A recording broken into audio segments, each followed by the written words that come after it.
Hello दोस्तों, atomic structure की जो हम लोग का लेक्चर सीरीज चल रहा था दोस्तों, इस लेक्चर सीरीज में हम लोग एटॉमिक मॉडल को पढ़ रहे थे, जिसमें हम लोग जो स्टडी कर रहे थे, जो पढ़ाई कर रहे थे दोस्तों, वो चल रहा था एटॉमिक मॉडल। और हम आपको बार बार बता रखे कि अगर आप एटम का मॉडल समझ लिए तो यही तो पूरी एटॉमिक स्ट्रक्चर है। तो आप मॉडल को अगर अच्छे से समझना चाहते हैं तो उसके लिए आपको ये कैसे कैसे बना हुआ उसको समझना ज़रूरी है।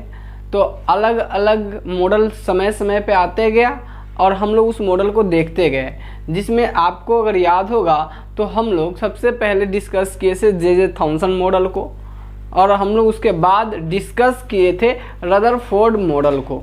और हम लोग बोले थे कि आने वाले क्लास में अभी रदरफोर्ड मॉडल के बाद हमारा था, हम लोग का पढ़ना क्या था, रदरफोर्ड मॉडल के बाद हम लोग को पढ़ना था बोर मॉडल, फिर इसके बाद क्वांटम मैकेनिकल मॉडल, यानी कि मॉडर्न मैकेनिकल मॉडल जो हमारे पास था वो हम लोग को पढ़ना था। यानी ये 4 मॉडल मेनली हमको डिस्कस करने थे, जिसमें से 2 मॉडल अब तक हम लोगों ने, हम सब ने मिलकर 2 मॉडल को बहुत अच्छे तरीके से कंप्लीट कर लिया है। और पिछली क्लास में हम आपको काम दिए थे दोस्तों, याद होगा आप लोगों को कि हम आपको बोले थे कि आप लोग उसको नोट करके अच्छे से समझ के आओगे। अपेक्षा करते हैं कि आप सब लोगों ने बहुत ही अच्छे से बारीकी से उन वीडियो को नोट कर लिए हैं, स्टडी कर लिए हैं, अपने कॉपी में नोट डाउन कर लिए हैं। अगर किसी को कोई डाउट रह गया है तो आपको हम बताए ही हैं कि मेरे व्हाट्सएप नंबर पे आप हमसे कांटेक्ट करके जो भी आपकी डाउट रहे उसके रिगार्डिंग आप हमसे डिस्कस कर सकते हैं। अपेक्षा करते, कोशिश ये रहती है हमारी कि आपकी डाउट कम से कम हो। फिर भी एक पढ़ाई है, जो चीज़ें हम अपने तरीके से सोच रहे हैं शायद आप दूसरे तरीके से सोचो, तो कुछ बातें हमारी फिर भी डाउटफुल बन जाती हैं। तो दोस्तों बात ये आती है कि आज की क्लास में आपको बताए थे कि बोर मॉडल है, यानी हम लोग का 2 मॉडल खत्म है, जे थॉमसन मॉडल खत्म है, रदरफोर्ड एटॉमिक मॉडल खत्म है दोस्तों। इसके बाद हम लोग का आता है बोर मॉडल। लेकिन हम आपको बताए थे कि बोर मॉडल आप डायरेक्टली समझने जाओगे तो आपको सिर्फ और सिर्फ रट्टा मारने के अलावा कोई उपाय नहीं है। हालांकि हम इन चीज़ों से बच के शॉर्टकट करके बच जा सकते हैं, बट हमें वैसे लगे सेटिस्फैक्ट्री नहीं मिलता, अंदर से फील ही नहीं आता है कि दोस्त कि आपको लगेगा, हमें लगेगा ही नहीं कि आप समझ पा रहे हो अच्छे से, या फिर आपको पढ़ के मज़ा आया।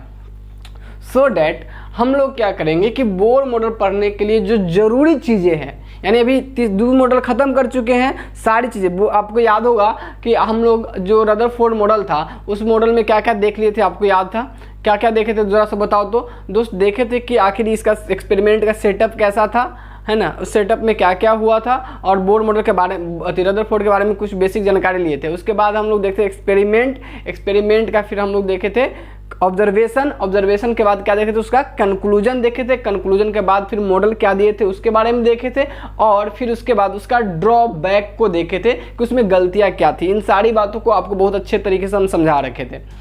अब बात करते हैं बोर मॉडल में, तो इसके लिए हमको जो ज़रूरी चीज़ है, यानी रॉ मटेरियल सामान, उसको तैयार कर लेंगे। अगर इस बात को अच्छे से समझ गए तो दोस्त ये यहाँ ही फ़ायदा आपको नहीं देने वाले हैं, ये बहुत जगहों पे आपको फ़ायदा देगा। सर कहाँ कहाँ फ़ायदा देगा, ज़रा समझाइए कि आप तो बता रहे हैं यहाँ। देखिए एटॉमिक स्ट्रक्चर में पढ़ेंगे, अगले सेमेस्टर में आपको अप्लाइड फिजिक्स 2 पढ़ने हैं, या फिर आप 12th वाली जितनी भी फिजिक्स पढ़ने जाओगे, या फिर जो हमें अप्लाइड फिजिक्स 2 में दिया गया है, तो उस सारे फिजिक्स में आप मैग्नेटिज्म चैप्टर उठाओगे, उन सब में इन सारी बातों का कॉन्सेप्ट मिलेगा। इस सब बात आपको वहाँ पे देखने को मिल जाएगा। तो अगर आपको ये सब बात अच्छे से क्लियर नहीं होगी तो वहाँ भी बहुत दर्द होगा।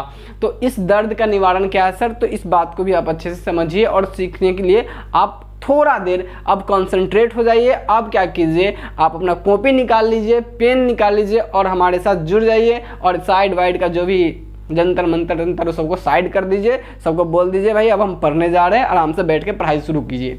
ओके दोस्त, थोड़ा देर अब चलिए पढ़ाई की दुनिया में डूबते हैं। दोस्त यहाँ से क्या है कि अभी आपको पिछली क्लास में बताया था कि जो ड्रॉबैक था उसमें ये कहा गया था कि देखिए कि जो ड्रॉबैक है वो मैक्सवेल थ्योरी से, यानी कह सकते हैं रदरफोर्ड का जो ड्रॉबैक था दोस्तों, ड्रॉबैक मतलब उसमें गलतियाँ क्या रह गई उस मॉडल में, उसमें कहा गया कि भाई देखिए कि जो आपका चार्ज पार्टिकल वो कंटिन्यूस मूव करेगी और सर्कुलेटेड पाथ पे घूमेगा, सर्कुलर पाथ पे, तो वहाँ से रेडिएशन आएगी, यानी एनर्जी लूज होगी, और वो फाइनली कोलैप्स कर जाएगा, न्यूक्लियस में जाके गिर जाएगा। ये रदरफोर्ड मॉडल में गलतियाँ थी। जहाँ पे मामला था कि इलेक्ट्रोमैग्नेटिक रेडिएशन से ये मैच नहीं कर रहा था कॉन्सेप्ट से। तो दोस्तों अब हमारा मामला आएगा कि हमें कुछ बेसिक बात जान लेनी चाहिए। तो वो क्या है कि अगर हम लोग आगे हेडिंग लगा दिए थे, हमको बता रहे थे कि to understand Bohr model we have to know some basic concept. हमें बोर मॉडल अगर समझना है दोस्तों तो हमें कुछ बेसिक बातें जाननी पड़ेगी, फिर जाके हमें बोर मॉडल अच्छे से समझ में आएगी। तो सर क्या क्या जानना पड़ेगा? तो सबसे पहले आपको ये समझना पड़ेगा कि इलेक्ट्रोमैग्नेटिक रेडिएशन से आप क्या समझते हो, इलेक्ट्रोमैग्नेटिक रेडिएशन आखिर होता क्या है। तो चलिए सबसे पहले इस वर्ड का मतलब देखते हैं। देखिए जरा सा दोस्तों, इस वर्ड में आपको दो चीज़ें देखने को मिल जाएंगी। इस वर्ड में आपको दो चीज़ें देखने को मिलेगी दोस्तों, एक आपको इलेक्ट्रोमैग्नेट और दूसरा रेडिएशन। एक इलेक्ट्रोमैग्नेट और दूसरा रेडिएशन। दोस्तों अगर हम इनकी बात करें,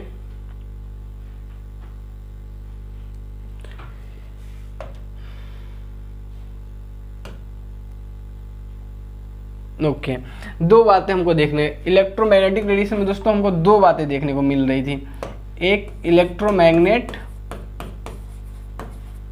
मैग्नेटिक, पहले मतलब समझिए बात का, रेडिएशन। ठीक है दोस्त, इस बात का मतलब समझिए। ये दो शब्दों से मिला हुआ है, इलेक्ट्रो और मैग्नेटिक बना शब्दों से मिलकर बना हुआ है।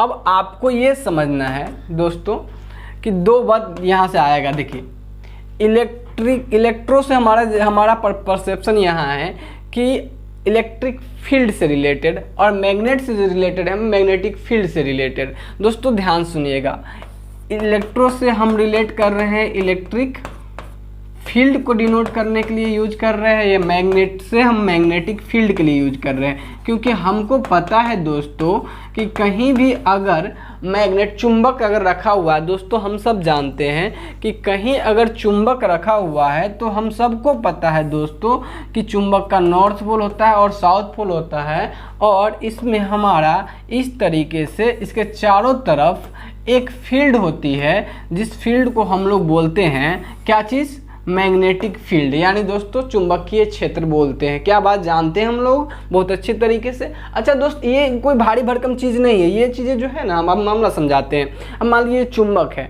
चुंबक अगर हम खेल रहे हैं, हालांकि ये सब बातें आपको अगले सेमेस्टर में और भी डिटेल में देखने को मिलेगा, जो आपका फिजिक्स 2 में उसमें पढ़ना ही है प्रॉपर मैग्नेट को बहुत अच्छे तरीके से, तो वहाँ और भी अच्छे से बताया जाएगा। तत्काल हम लोग शॉर्टकट में निकलते हैं यहाँ से इस बात को समझने के लिए। दोस्त देखिए, ये अगर मैग्नेट है तो मैग्नेट में एक चुंबक यहाँ लेके आएंगे, ठीक है, यहाँ चुंबक लेके आएंगे, तो ये चुंबक क्या करेगा। अब हम लोग चुंबक खेले हैं बचपन में, और लाते थे और सटाते थे और देखते थे भाग रहा है तो और लेके जाते थे और भागते रहता था, खेले हैं, है ना। कभी कभी होता था नजदीक ले सड़क देवर चिपक जाता था, है ना, ऐसा होता था।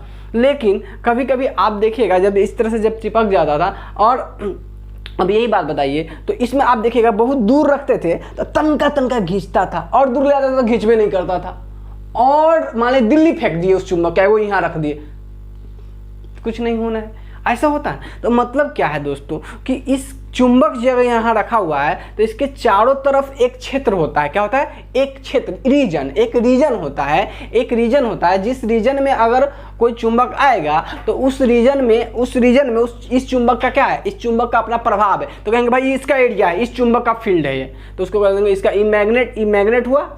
मैग्नेट हुआ, इसका ये फील्ड हुआ, तो इसको बोलेंगे कि इस जितना रीजन में इसका प्रभाव रहेगा इस मैग्नेट का, वह उसका क्या कहलाएगा, मैग्नेटिक फील्ड। जितना एरिया में इसका प्रभाव रहेगा लेके आएंगे। अब मान लीजिए दिल्ली तक तो रहेगा नहीं, दिल्ली से खींचेगा नहीं, तो मान लीजिए यहाँ तक रखे चुंबक तो नहीं खींच रहा है, यहाँ तक लाए नहीं खींच रहा है, अब लाए तो खींचना शुरू किया। तो हम इस तरह से जब रीजन इसके सराउंडिंग में जहाँ से खींचेगा उतने एरिया जो होता है, वो जो रीजन होता है उसको बोलते हैं क्या, मैग्नेटिक फील्ड। तो चुंबक के चारों तरफ जहां तक चुंबक का प्रभाव रहता है उसको हम लोग बोलते हैं क्या, मैग्नेटिक फील्ड। मतलब उस फील्ड में अगर कोई आएगा, मैग्नेटिक मटेरियल आ जाएगा तो उसको अपनी ओर खींचेगा। आप गर्दन में लॉकेट पहन के पहुंच गए जहां पे चुंबकीय क्षेत्र है तो आपका लॉकेट इस तरह से खिंचाने लगेगा, है ना। कान में नाक में के पहने हो तो कान में के नाक में के निकल के नहीं, अगर वो मैग्नेटिक नेचर का होगा तब, जैसे कोबाल्ट हो गया, आपका आयरन हो गया, इस तरह के मटेरियल जो होते हैं, है ना, वो क्रोमियम हो गया, इस तरह के मटेरियल में चुंबकीय गुण ज़्यादा पाया जाता है। वो भी आपको बताएंगे कि मैग्नेटिक प्रॉपर्टीज कैसे होती है। सारी चीज़ें आपको पढ़नी है, अगर सही से अगर आप पढ़ोगे तो सारी चीज़ें हैं इसमें दिया हुआ। ठीक है, चलिए, तो अभी मामला ये हुआ कि दोस्त ऐसे फील्ड को बोलते हैं मैग्नेटिक फील्ड। ठीक, अब बात करते हैं दोस्तों इसमें कि एक शब्द अब आया और कि भाई मैग्नेटिक फील्ड तो आपको समझ में आ गया होगा कि मैग्नेटिक चारों तरफ। दोस्त यही लफड़ा हुआ चार्ज के साथ। जब कोई चार्ज बॉडी कैसे, हम आपको बताए थे कि इलेक्ट्रॉन के लेन देन से हमारे जो एटम होता है उसके ऊपर चार्ज आते हैं, आपको बताया गया था। तो जब कोई भी चार्ज बॉडी, मान लीजिए कोई, जैसे मान लीजिए हम इसको रब करते हैं, रब करने के बाद हम लोग केस में बहुत खेले हुए इस तरीके से, तो चार्ज हो जाता था, देखते थे कोई पेपर लगा के तो एकदम उड़ते रहता था, देखे थे। तो दोस्तों इस तरीके से जब कोई चार्ज बॉडी होता है, तो जब चार्ज बॉडी कोई भी चार्ज है ना, कोई चार्ज है ना, आपके चार्ज के चारों तरफ इसके एक क्षेत्र हो जाता है। चार्ज के चारों तरफ क्या हो जाता है, एक क्षेत्र हो जाता है। जिस क्षेत्र में कोई दूसरा चार्ज अगर आएगा, कोई दूसरा चार्ज अगर आएगा, इस चार्ज के चारों एक रीजन में चारों तरफ से एक क्षेत्र बना होता है। जिस क्षेत्र में, जैसे चुंबक के चारों तरफ कैसे क्षेत्र बना होता है, उसी तरीके से एक चार्ज, जब बॉडी, कोई चार्ज बॉडी रहता है, उस चार्ज में, चार्ज वाले रीजन में कोई भी दूसरा चार्ज अगर आ गया तो प्लस प्लस होगा तो उस दूसरे वाले चार्ज को धक्का देगा, क्या हट यार, है कि नहीं।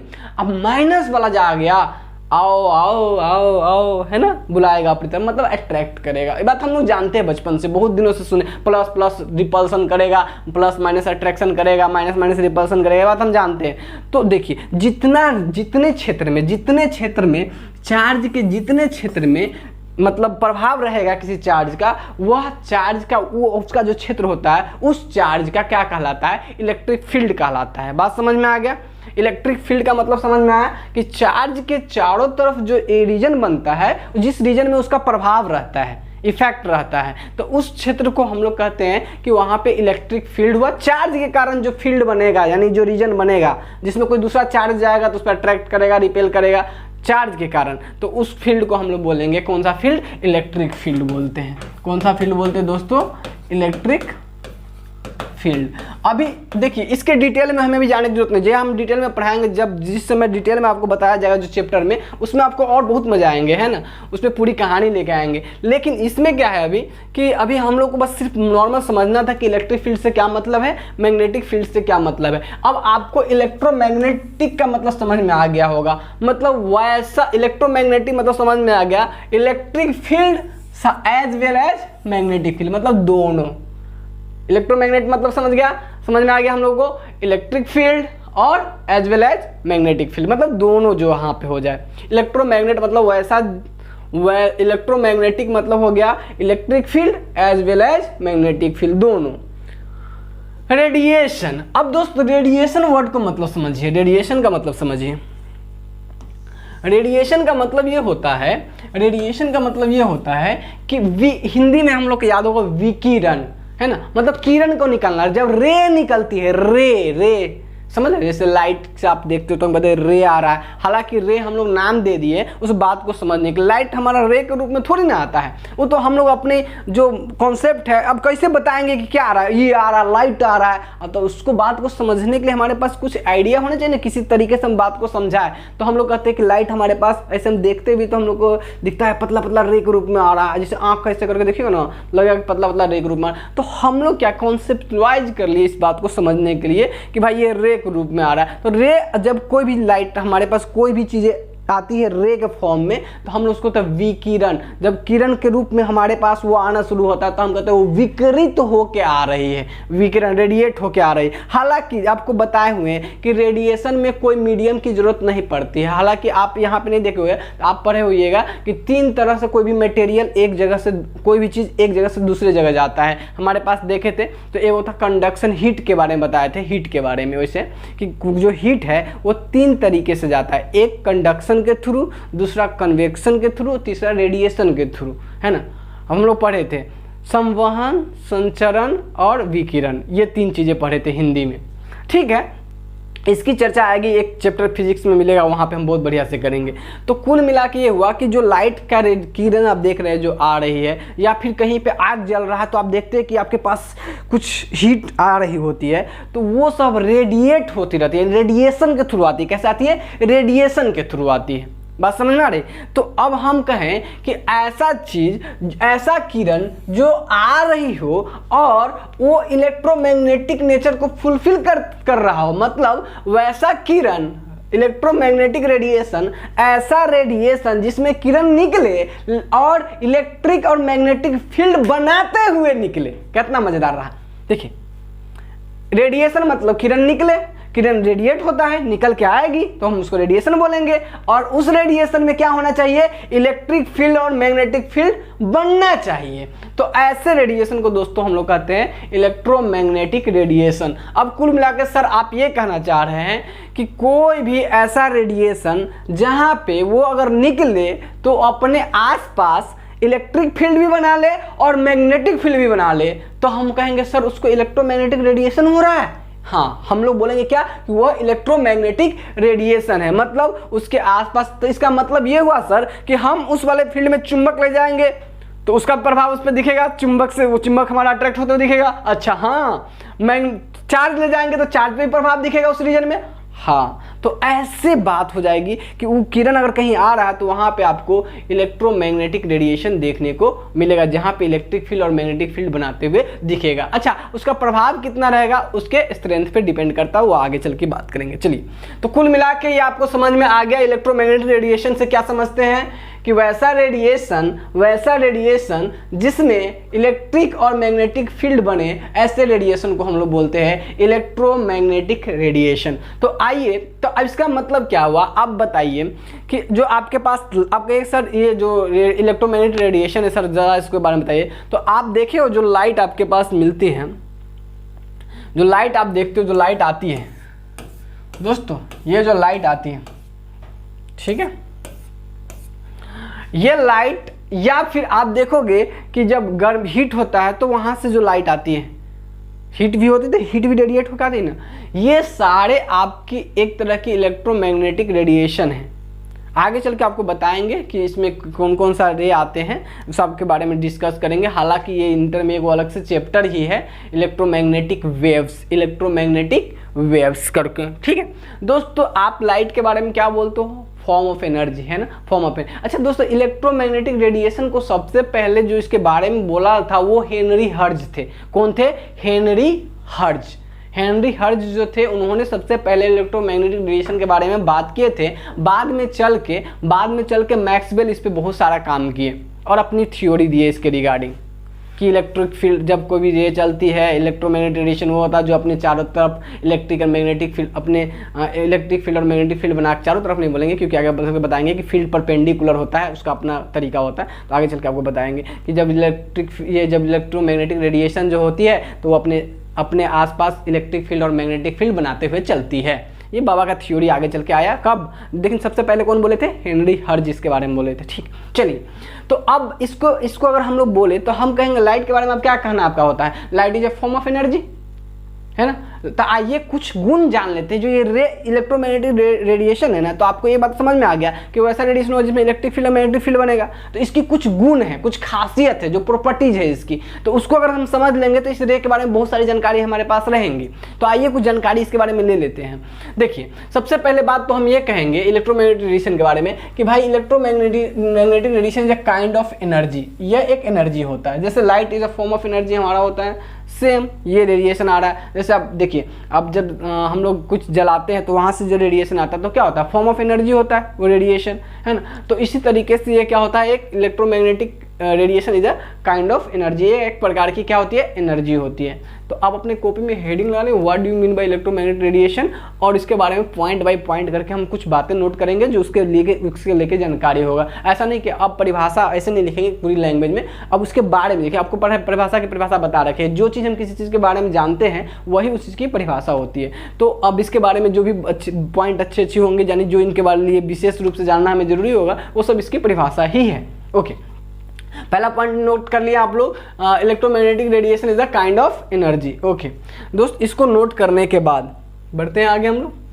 इसको नोट करने के बाद बढ़ते हैं आगे हम लोग। ठीक है, देखिए इसके बाद हम लोग बात करते हैं, यह एक एनर्जी होता है। देखिए इसमें क्या होगा, अब आपको बताएं हैं कि यह एनर्जी कैसे चलती है, ये एनर्जी कैसे ट्रांसमिट होती है। जब हम लोग मतलब साइंटिस्ट लोग इस पे ऑब्जर्वेशन करके लाए तो ये बताया कि यह एनर्जी जब चलती है तो अपने आसपास क्या बनाती है, इलेक्ट्रिक फील्ड और मैग्नेटिक फील्ड। तो हम लोग कहेंगे यहाँ पे अगला पॉइंट में आपका अगला पॉइंट होगा दोस्तों, इसमें आपका अगला पॉइंट होगा, नेक्स्ट पॉइंट क्या होगा इसके बारे में, अगला पॉइंट क्या होगा, which transmitted through space which transferred through space in the form of electric and magnetic field. कैसे ये आगे बढ़ती हैं, अपने आसपास इलेक्ट्रिक फील्ड और मैग्नेटिक फील्ड बनाते हुए बढ़ती है। मतलब सीधा सा आपको इलेक्ट्रिक फील्ड और मैग्नेटिक फील्ड का मतलब समझा दिए हम, तो आपको समझ में आ रहा होगा कि जब ये चलती है तो इसके आसपास इलेक्ट्रिक फील्ड और मैग्नेटिक फील्ड बनती हुई नजर आती है। दोस्तों these do not require any medium to propagate. इसको चलने के लिए यानी इलेक्ट्रोमैग्नेटिक रेडिएशन को जाने के लिए किसी भी मीडियम की आवश्यकता नहीं होती है। क्या मतलब है सर आपका कि मीडियम की आवश्यकता नहीं होती? जैसे अगर हमको यहाँ से दिल्ली जाना है तो हमको चाहिए ना हो कि रेलवे स्टेशन से चले जाए, साइकिल से बहुत दूर पड़ेगा, बिहार में है अभी, है ना। तो दोस्त साइकिल से या रेल से, बस से, एरोप्लेन से, किसी चीज़ से, तो वो आपका माध्यम हो गया यहाँ से वहाँ आपको जाने के लिए। तो उसी तरह आपको बिना माध्यम के आपको जाना डिफ़िकल्ट होगा, है ना, रिक्वायर्ड होगा माध्यम की नहीं, मीडियम चाहिए कि नहीं चाहिए। तो उसी प्रकार से जो हमारा लाइट वहाँ है या फिर हमारा हीट वहाँ है, तो वहाँ से यहाँ आने के लिए उसको कुछ ना कुछ चाहिए होता है, लेकिन इसको नहीं चाहिए होता। ये जो लाइट जो होता है हमारे पास, जो हीट हमारे पास होता है, तो ये सब इलेक्ट्रोमैग्नेटिक रेडिएशन है। तो इस रेडिएशन को किसी मीडियम को प्रोपगेट करने के लिए, बढ़ने के लिए मीडियम की आवश्यकता नहीं होती है, मीडियम की आवश्यकता हमें नहीं होती है। तो ये कह रहा है कि भाई ये मीडियम नहीं, इसको मीडियम नहीं चाहिए होता है, बिना मीडियम के आराम से चलता है। कौन, मतलब इसकी कैरियर कोई नहीं होता है, इसको कैरी करके ले जाने वाला कोई नहीं होता है। Radiate electric field magnetic field बनाते हुए अपने आप चलने लगता है ना, और आगे बढ़ते रहता है। ठीक, चलिए 2-3 बातें हम समझ गए इसके बारे में। दोस्त अब ध्यान से देखिएगा, यहीं पे आपको हम एक कुछ इमेज बना के दिखाए हैं। दोस्त इसमें क्या है कि आप देखिएगा कि हम लोग एक बात को, मामला को थोड़ा अच्छे से समझने के लिए आपको पता होगा कि एक्स एक्सिस, वाई एक्सिस और जेड एक्सिस होता है। हम सबको पता है जब हमारा स्पेस होता है उसमें कोई किरण चलेगी तो उसके पास तीनों कोऑर्डिनेट के साथ देखना बनता है। तो दोस्त क्या होता है, देखिए ध्यान से, यहाँ पे गौर से आप देखिएगा कि ये जो आप इसमें आपको इसलिए एनिमेटेड कर दिए है कि ताकि आपको बढ़िया से एक फील आ जाए, है ना, एक बढ़िया से फील आ जाए। दोस्त देखिए ध्यान से यहाँ पे कि आप देखिएगा इसमें कि ये आपका देखिए इस तरीके से एक फील्ड बन रहा है, एक ऊपर की ओर फील्ड बन रहा है, इस तरह से बन रहा है, एक ऊपर की ओर बन रहा है, इस तरह के, एक रेड वाला कलर से दिख रहा होगा, एक ब्लू कलर से। तो देखिए इस तरीके से अब ये फील्ड बनते हुए आगे बढ़ते जाता है, ये फील्ड बनते हुए आगे बढ़ते जाता है, फील्ड बनते हुए आगे बढ़ते जाता है, फील्ड बनते हुए आगे बढ़ते जाता है। तो आप गौर से देखिएगा कि एक फील्ड आपको देखिएगा, ये जो एक फील्ड और एक दूसरा फील्ड, यानी अगर ये एक दोस्त, तो ये इलेक्ट्रिक फील्ड है एक, और एक क्या है, मैग्नेटिक फील्ड है। तो दोस्त electric field, magnetic field, electric एक दूसरे के परपेंडिकुलर है। दोस्त तो अब ध्यान से देखिएगा, तो एक दूसरे के परपेंडिकुलर मूव करते रहती है। इस ससुरी को लगाया तो चल ही नहीं रहा था, इसलिए थोड़ा सा रोक दिए हैं बीच में, है ना, इसको सही करने के लिए इसको भी लगाए थे, ताकि देखिए ये देखिए मैग्नेटिक फील्ड इधर की ओर, है ना, इलेक्ट्रिक फील्ड इधर की ओर, मैग्नेटिक फील्ड इधर की ओर, इलेक्ट्रिक फील्ड इधर की ओर, है ना। इस तरीके से देखिए हम थोड़ा सा एक काम करते, थोड़ा सा आपको हम समझाने की कोशिश करते हैं कि कैसे चल रही होंगी। थोड़ा सा जुगाड़ कर लिए हैं, देखो ध्यान से। अब ये देखिएगा गौर से कि जैसे मान लीजिए इधर ये बना रहा है, इस तरीके से बन रहा है, इस तरीके से बन रहा है इलेक्ट्रिक फील्ड, और इस तरीके से बन रहा है मैग्नेटिक फील्ड। तो ये प्रोपगेशन का रास्ता है, ये प्रोपगेशन का रास्ता है। ऐसे मैग्नेटिक फील्ड बन रहा है, ऐसे इलेक्ट्रिक फील्ड बन रहा है, ऐसे, और ये आगे की ओर बढ़ रहा है। तो गौर से देखिएगा, मतलब तीनों आपस में परपेंडिकुलर होते हैं, तीनों आपस में क्या होते हैं, परपेंडिकुलर होते हैं। कुल मिला के कहने का मतलब है, देखिए इधर की ओर बढ़ रहा है, अब फील्ड एगो इधर है, एगो ऊपर है, एगो इधर है। मतलब कह सकते हैं प्रोपगेशन मतलब होता है किधर जा रहा है, वेव जिधर बढ़ रहा है उसके परपेंडिकुलर, है ना, इलेक्ट्रिक फील्ड और मैग्नेटिक फील्ड बनते निकलता है।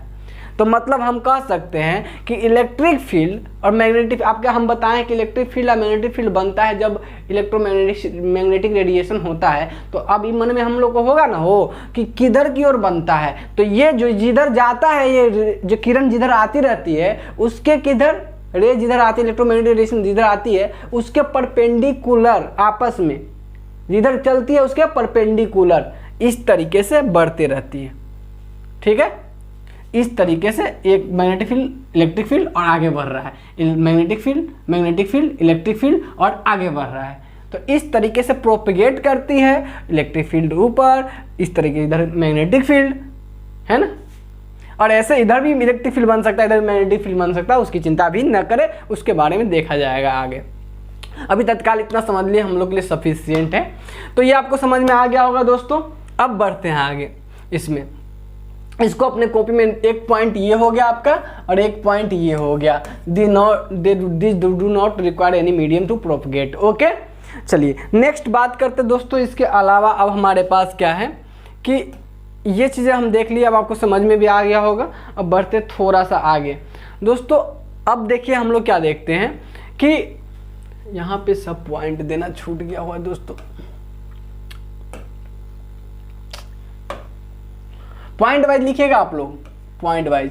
It travels in the plane, अभी वही जो बात आपको समझाए हैं, ये इट ट्रेवल, कौन ट्रेवल भाई, रे जो इलेक्ट्रोमैग्नेटिक रेडिएशन है, it travel in the plane perpendicular to each other and also in the direction of propagation. यही बात आपको समझाए हैं कि जिस डायरेक्शन में चल रहा है उस डायरेक्शन के परपेंडिकुलर, है ना, अब म्यूचुअली भी, क्योंकि जो इलेक्ट्रिक फील्ड मैग्नेटिक फील्ड आपस में परपेंडिकुलर होते हैं, इलेक्ट्रिक फील्ड मैग्नेटिक फील्ड आपस में परपेंडिकुलर होते हैं ऐसे, और चलता ऐसे, ऐसे परपेंडिकुलर है, चलेगा ऐसे, तो यहो परपेंडिकुलर, यहो परपेंडिकुलर, यहो परपेंडिकुलर, चलेगा ऐसे, ये ऐसे। ओके, समझ में आ रहा है, ऐसे। तो हम लोग वही बात बोले कि it travels as a wave. यहां पे एक बात और आएगी कि ये वेव के रूप में चलती है।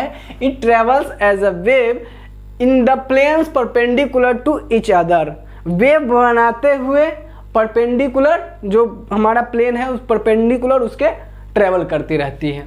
ठीक है, और इस डायरेक्शन ऑफ प्रोपगेशन के भी परपेंडिकुलर रहता है। चलिए अब बात करते हैं इसके आगे कि भाई अब चलेगी तो कुछ ना कुछ स्पीड होगा ना हो, जब ये आगे बढ़ेगी तो कुछ ना कुछ स्पीड होगा। तो जो इलेक्ट्रोमैग्नेटिक रेडिएशन होता है उसका जो स्पीड होता है वो लाइट के स्पीड से चलता है। This radiation travel with the velocity of light, ये लाइट के स्पीड से चलता है दोस्तों। किस स्पीड से चलता है, ये लाइट के स्पीड से चलता है। और लाइट की स्पीड हम में से सबको पता है क्या होता है, 3 × 10⁸ मीटर पर सेकेंड। वैक्यूम में हम सबको पता है दोस्तों 3 × 10⁸ मीटर पर सेकेंड, हम सबको पता है ये लाइट की स्पीड होती है। मतलब इतना स्पीड से ये ट्रेवल करता है। जो लाइट की स्पीड होती है सेम स्पीड से ट्रेवल करता है कौन, इलेक्ट्रोमैग्नेटिक रेडिएशन। समझ में आया दोस्तों, इलेक्ट्रोमैग्नेटिक रेडिएशन कैसे चलती है, लाइट के स्पीड से चलती है। अच्छा, अकॉर्डिंग टू मैक्सवेल, दोस्त यहाँ पे देखिए 108 लिखा हुआ है ना, इस मामला को देख लीजिएगा। ये 108 नहीं है, ये 10⁸ है ना, 10 के पावर, जैसे वहां लिख दिए 3 × 10⁸ मीटर पर सेकेंड। बात समझ में आ रही है कि ये लाइट के स्पीड से चलती है। और हम सबको याद हो रहता है 3 × 10⁸ मीटर पर सेकेंड लाइट की स्पीड होता है वैक्यूम में, निर्वात में। ओके, अब दोस्त इसके बाद कहता है according to Maxwell theory an electromagnetic radiation can be visualise as oscillating electric field and magnetic field. ठीक है दोस्त, अब देखो ध्यान से, मैक्सवेल की अभी बताया था कि मैक्सवेल पहले तो सबसे पहले हेनरी हर्ज आके बोले थे इनके बारे में, बाद में आके मैक्सवेल बाबा भी बताए इसके बारे में। तो बाबा बोले कि देखिए इलेक्ट्रोमैग्नेटिक रेडिएशन जो चलता है ना वो ऑसिलेटिंग इलेक्ट्रिक फील्ड और मैग्नेटिक फील्ड बनाते चल रहा है। और electric field magnetic field, electric field magnetic field, अब प्लेन परपेंडिकुलर इधर चल रहा है, perpendicular electric field magnetic field बनाते हुए चल रहा है। आपको दिख रहा होगा एनिमेशन में, देखिए यहाँ पे दिखाया भी गया, देखिए ध्यान से, रेड कलर है ना, देखिए रेड कलर। अब देखिए फील्ड बनाते चल रहा है और ये आगे प्रोपगेट करते हुए चल रहा है, फील्ड बनाते हुए चल रहा है और प्रोपगेट करते हुए चल रहा है। तो ये तीनों आपस में परपेंडिकुलर ट्रेवल करती रहती हैं। अच्छा है अभी आप लोग के टाइम में एनिमेशन आ गया हुआ, नहीं तो पुराने ज़माने में ख्याली पुलाव पकाना पड़ता था कि इधर जाता होगा इधर टहलता होगा, इधर जाता होगा इधर टहलता होगा। अब कब से पता चलते रहता है भाई परपेंडिकुलर प्लेन के कैसे है, आगे कैसे ट्रेवल कर रहा है, एकदम थोड़ा फील भी होता है। नहीं तो पुराने ज़माने में मने में अच्छा ऐसा हो रहा होगा, हाँ ऐसे ट्रेवल करता होगा, जा रहा होगा, आ रहा होगा, समझिए। तो कम से कम हम लोग इस इरा में हैं, फिर भी अगर हमको पढ़ाई में टफनेस नजर आए तो फिर दिक्कत है दोस्तों। अब इतना ज़्यादा फील कराने के बाद अगर हमें दिक्कत लगे तो समझो पढ़ने में मन नहीं लग रहा है, ठीक है। अब चलिए अब बात करते हैं दोस्त कि यहाँ के बाद यहाँ एक शब्द आया है ऑसिलेटिंग इलेक्ट्रिक फील्ड। देखिए ऑसिलेशन मतलब समझ रहे हैं, अभी आप गौर से देखिएगा ये किस तरीके से गया आया गया आया गया आया, तो ऑसिलेट करते हुए मतलब ऑसिलेशन हो रही है कि नहीं, ऑसिलेशन हो रही है। अब देखिए रस्सी होता है, रस्सी को जब हम जर्क देते हैं तो ये ऑसिलेट करते हुए आगे नहीं बढ़ती है। तो यही आप बताया मैक्सवेल बाबा बोले कि जो इलेक्ट्रोमैग्नेटिक रेडिएशन होती है वो चलती है तो ऑसिलेटिंग इलेक्ट्रिक फील्ड और magnetic field, electric field magnetic field बनाते हुए आगे बढ़ती जाती है। मामला समझ में आ गया दोस्तों। इस सारे पॉइंट को आप नोट कर लीजिए। एक पॉइंट हुआ कि it travels the plane of perpendicular and direction of perpendicular to direction of propagation, ठीक है।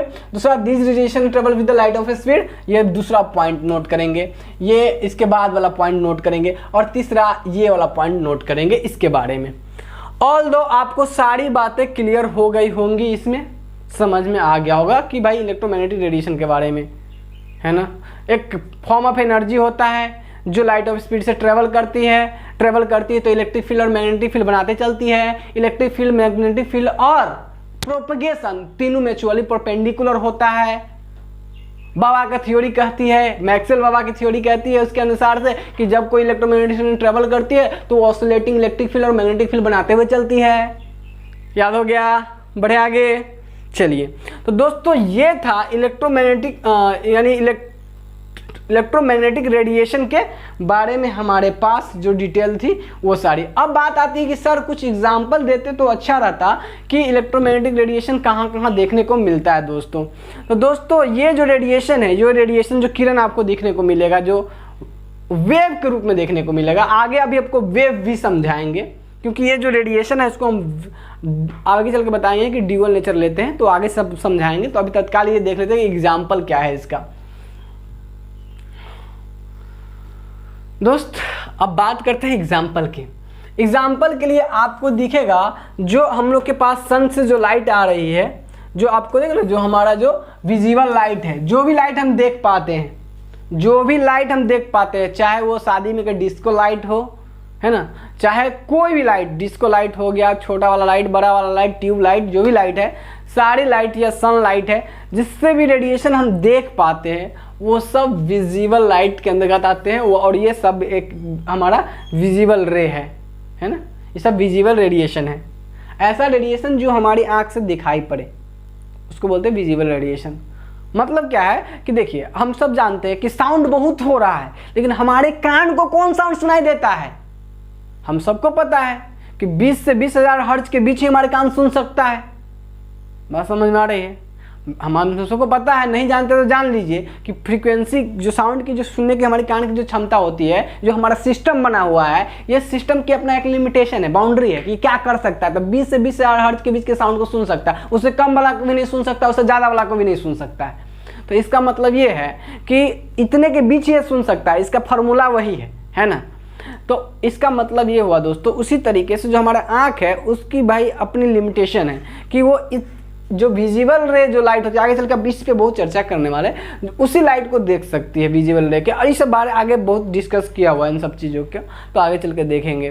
रेडिएंट हीट है, रेडिएंट हीट है ना दोस्तों। रेडिएंट हीट जो होती है, जैसे आप देखिए आग जल रहा है, तो यहाँ से जो आग जल रहा है, तो इसमें से जो रे आ रहे हैं हमारे पास, इसमें से रे आ रहे हैं, वो हमारा रेडिएंट हीट। ये भी हमारा एक है इलेक्ट्रोमैग्नेटिक रेडिएशन। जो रेडिएशन आ रहा होता है, जैसे खूब आग जल रहा है और उसके पास में खड़ा रहा तो लगता है ना, फील की एनर्जी आ रही है, महसूस होता है ना दोस्तों। वो जो एनर्जी आ रहा होता है, वो जो रेडिएशन आ रहा था, और कुछ नहीं होता, इलेक्ट्रोमैग्नेटिक रेडिएशन होता है। क्या बात समझ में आ रहा है? जब लाइट देखते हैं तो आपके पास लगता है ना एनर्जी आ रही है, इलेक्ट्रोमैग्नेटिक रेडिएशन होता है। क्या बात क्लियर है? अच्छा दोस्त, टावर से आपको पता है ऑलरेडी, ये अलग अलग बात है कि हमें ये रेडिएशन दिखते नहीं है, नो डाउट, लेकिन टावर से आपको पता है, हम सब जानते हैं कि इस तरीके से रेडिएशन आती है और सिग्नल के रूप में जाती है दोस्तों। तो हम ये रेडियो वेव्स जो सुनते हैं, गाना वाना जो सुनते हैं, है ना, टीवी देखते हैं जितने भी, तो गाना, टीवी, रेडियो, फोन जितने भी होते हैं दोस्त, ये सब इसी वेव्स यानी इलेक्ट्रोमैग्नेटिक रेडिएशन ही है जो ये निकल के जा रही है। बात समझ में आ रही है? ये जब चलती है तो आप अपने जो रास्ते होते हैं उसमें इलेक्ट्रिक फील्ड और मैग्नेटिक फील्ड बनाते हुए चलते हैं। बात समझ में आई?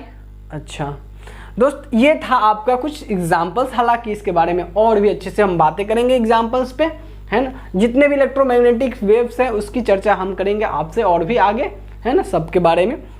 तत्काल आपको इसका एग्जाम्पल समझ में आ गया होगा। आपको हम लोग के दिमाग में भाई इलेक्ट्रोमैग्नेटिक रेडिएशन कहाँ होगा, कौन होगा, ये दिमाग में चलता है भाई आसपास ही है। लाइट जो आपकी जल रही है, ये लाइट सन से जो आ रही है, लाइट जल रही है, जो हीट है वहाँ से भी आ रही है। अब इसमें हीट में मतलब जो है कि हमको विजिबल लाइट की रेंज ही रहती है, तो आपको आगे चल के बताएंगे इसमें भी कि इसमें विजिबल रेंज में आती है जो लाइट वो हमको दिखाई देती है, बाकी इसमें और भी लाइट के कंपोनेंट रहते हैं जो हमें दिखाई नहीं देते। अच्छा, इसमें आगे बात करेंगे कि दोस्तों ये क्या है, रेडियो वेव के रूप में चलती, तो आगे सब डिस्कस करेंगे। तो कुछ एग्जाम्पल आपको समझ में आ गया आपस में कि क्या क्या एग्जाम्पल है दोस्तों।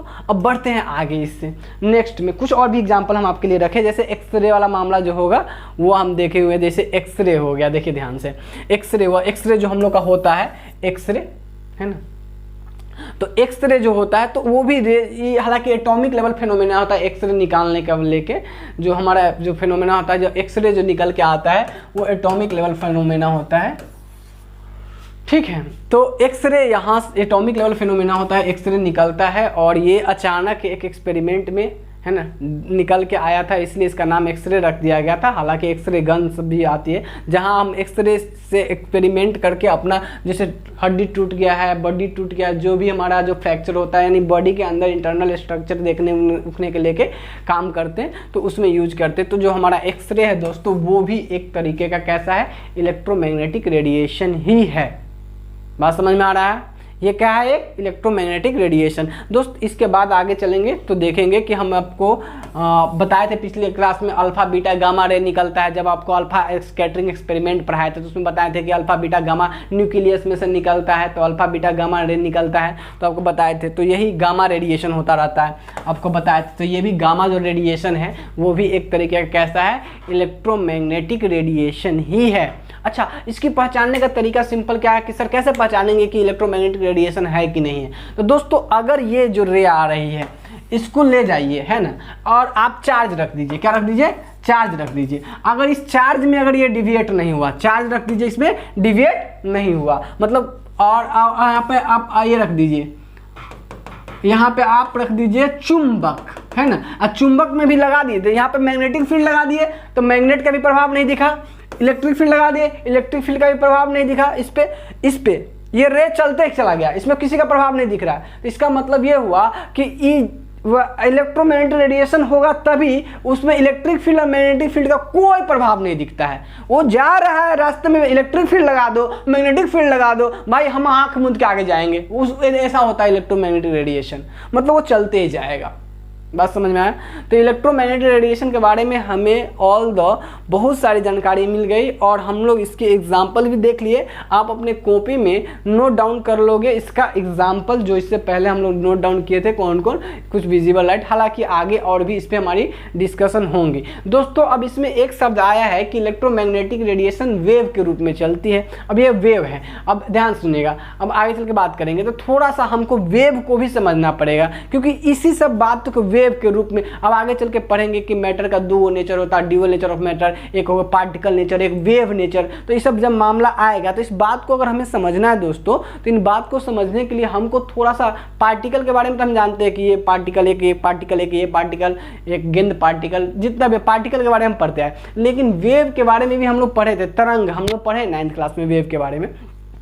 लेकिन अभी यहाँ पे वेव के बारे में आपको सही से सारी बातें बताएंगे। फिर वेव को बताने के बाद हम लोग इसको रिलेट करके लाएंगे इसी पे, और यहाँ पे फिर कुछ क्वेश्चन करेंगे। फिर इस सब बात जब हम अच्छे से समझ में आ जाएगा तब बोर मॉडल पढ़ेंगे, तब वहाँ और अच्छे से समझ में आएगा बोर मॉडल। नहीं तो बोर मॉडल सिर्फ रट्टा मारने तक रह जाएगा। बात समझ में आ रही? तो दोस्तों नेक्स्ट क्लास में हम लोग क्या करेंगे, नेक्स्ट लेक्चर में हम लोग बढ़ेंगे और हम लोग वेव के बारे में देखेंगे, क्योंकि हमारा रेडिएशन, हम लोग यहाँ अभी रेडिएशन को वेव की तरह ट्रीट कर रहे हैं। आगे चल के इस रेडिएशन को हम पार्टिकल नेचर के थ्रू भी देखेंगे, लेकिन अभी चलते हैं कहाँ, वेव को समझने, ताकि हमको वेव के बारे में आइडिया रहे कि आखिर फ्रीक्वेंसी क्या होती है, वेव लेंथ, ये छोटी सी बेसिक बातें। तो नेक्स्ट लेक्चर में हम ये करेंगे। आपको अपेक्षा करते हैं कि आज इलेक्ट्रोमैग्नेटिक रेडिएशन के बारे में पूरी जानकारी इसके थ्रू मिल गई है, और आपको कभी भी इलेक्ट्रोमैग्नेटिक रेडिएशन की चर्चा होगी तो आप इस चीज़ के लिए तैयार रहिएगा कि हम जानते हैं इलेक्ट्रोमैग्नेटिक रेडिएशन को अच्छे तरीके से। क्या बात क्लियर है? रेडी है आप इलेक्ट्रोमैग्नेटिक रेडिएशन के लेके? तो दोस्त आपको क्या करना है, कॉपी में अच्छे से नोट कर लेना है, एक बार रिवाइज कर लेना है और तैयार रहना है इसके अगले लेक्चर के लिए। मिलते हैं हम आपसे नेक्स्ट क्लास में, तब तक के लिए धन्यवाद। जय हिंद।